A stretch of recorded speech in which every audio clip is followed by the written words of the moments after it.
On est en 2035. Tu es un touriste américain en Europe. Tu prends ton petit déjeuner à Paris, un Hyperloop jusqu'à Rome pour le déjeuner et une bière à Berlin le soir. C'est magnifique.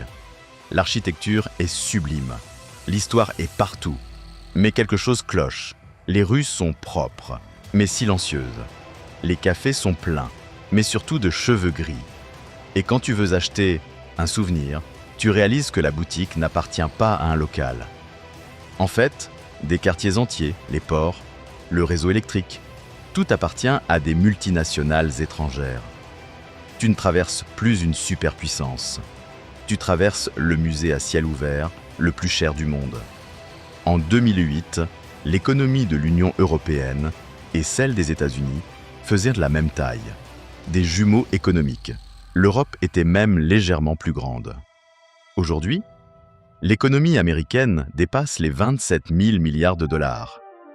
L'Europe stagne à 17 000 milliards. L'écart entre les deux, c'est l'équivalent de toute l'économie japonaise. Comment un continent avec le meilleur niveau de vie, les meilleurs soins de santé et la plus riche histoire a pu chuter si vite? Spoiler, ce n'était pas un accident. C'était un suicide. Depuis 2008, l'économie américaine a grandi de 87%, l'Europe 13%. Si cette tendance continue, l'Européen moyen en 2050 sera plus pauvre que l'habitant moyen du Mississippi. Alors prends ton espresso tant que tu peux encore te le payer. On va disséquer les 4 blessures mortelles qui saignent l'Europe à blanc. L'Allemagne s'éteint. Pendant des décennies, le cœur économique de l'Europe, c'était l'Allemagne. Et le cœur de l'Allemagne, c'était l'industrie lourde. Voitures, chimie, machines, les trucs qui font tourner le monde. La formule du succès allemand était simple, brillante et profondément cynique. Utiliser la sécurité américaine pour rester en paix. Utiliser la demande chinoise pour vendre des voitures. Et surtout, utiliser le gaz russe pas cher pour alimenter les usines.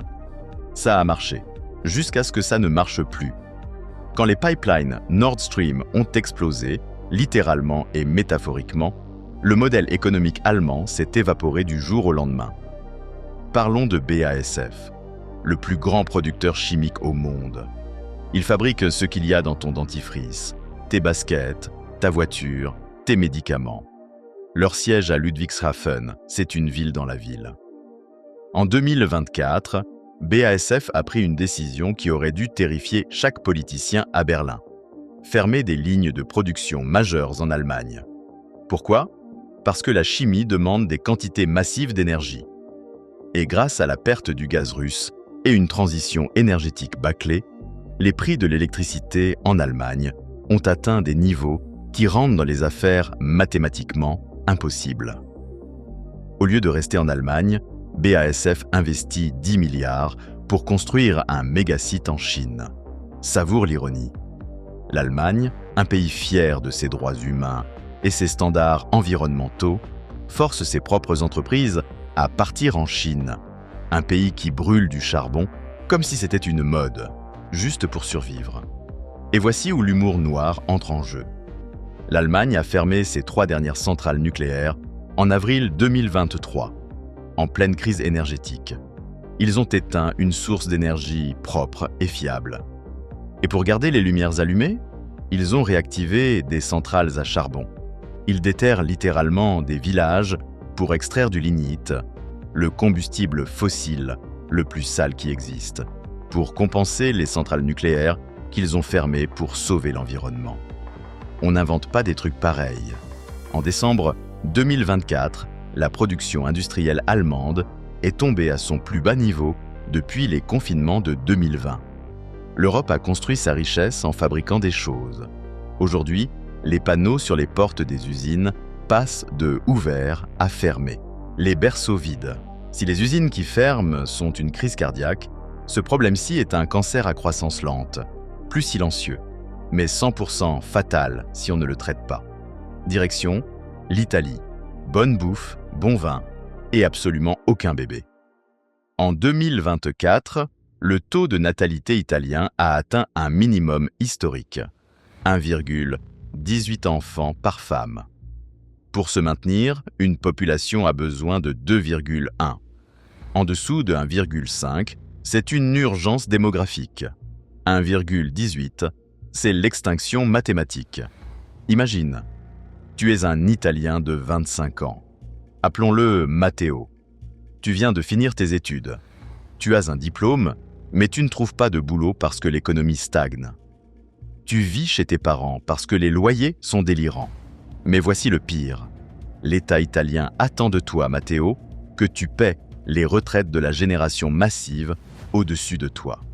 Les systèmes de retraite européens fonctionnent par répartition.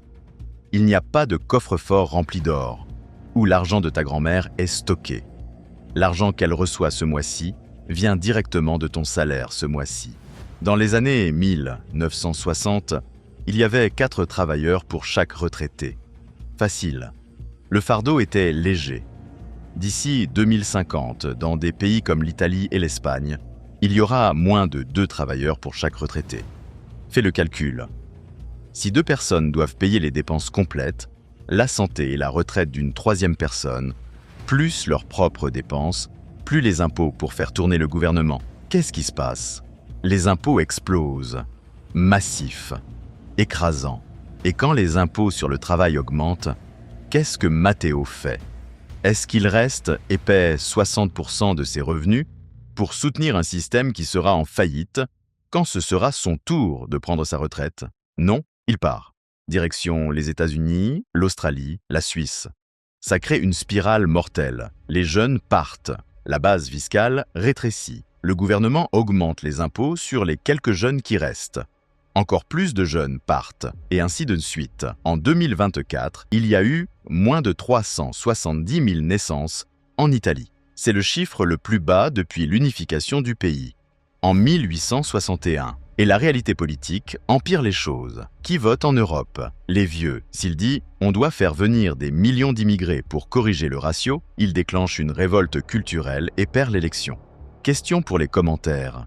Si tu étais Matteo, tu resterais payer les impôts ou tu partirais? Dis-moi en commentaire. Le cimetière de l'innovation, petit quiz rapide. Cite un smartphone européen. Nokia, mort. Ericsson, mort. Cite un moteur de recherche européen. Exactement. Regarde les Magnificent Seven. Apple, Microsoft, Google, Amazon, Nvidia, Meta, Tesla. 7 entreprises valent plus que la production industrielle de la Renaissance. C'est parce que les Européens ne sont pas intelligents? Bien sûr que non. Le web a été inventé au CERN en Suisse.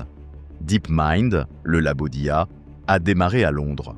Le talent est là. Le problème, c'est que l'Europe a décidé de devenir la superpuissance mondiale, de la réglementation. Pendant que la Silicon Valley injectait des milliards dans l'intelligence artificielle, l'Union européenne rédigeait l'AI Act, un ensemble massif de lois pour encadrer l'IA avant même d'avoir une entreprise d'IA à encadrer. Prenons Mistral AI, une start-up française d'IA. Brillant, l'Europe's dernier espoir pour concurrencer OpenAI.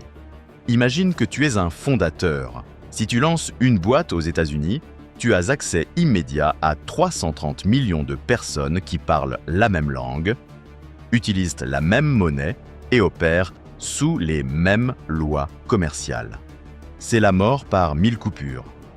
Cette fragmentation fait que les startups européennes deviennent rarement assez grandes pour concurrencer. Et quand elles y arrivent enfin, elles se font racheter par les Américains.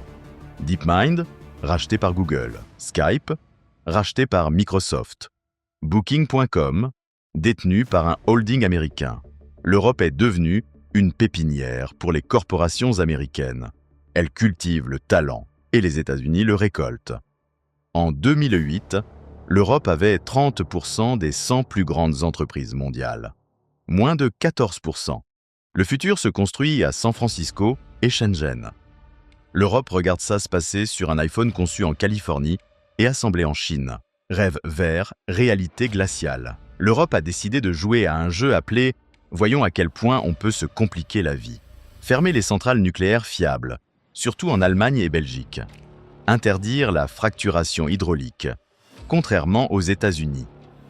Construire massivement de l'éolien et du solaire. Quand la Russie a envahi l'Ukraine, l'illusion s'est brisée.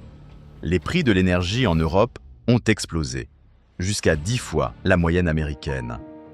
En 2023 à 2024, l'industrie européenne payait 3 à 4 fois plus cher l'électricité que ses concurrents américains et chinois. Tu ne peux pas rivaliser avec ça, peu importe l'efficacité de tes travailleurs. Si ta facture d'électricité est triple, celle de tes concurrents, tu perds. Et pendant que l'Europe se désindustrialise pour sauver la planète, la Chine construit 2 nouvelles centrales à charbon chaque semaine. L'Europe se tranche la gorge pour réduire les émissions mondiales d'une fraction de % pendant que le reste du monde continue de brûler.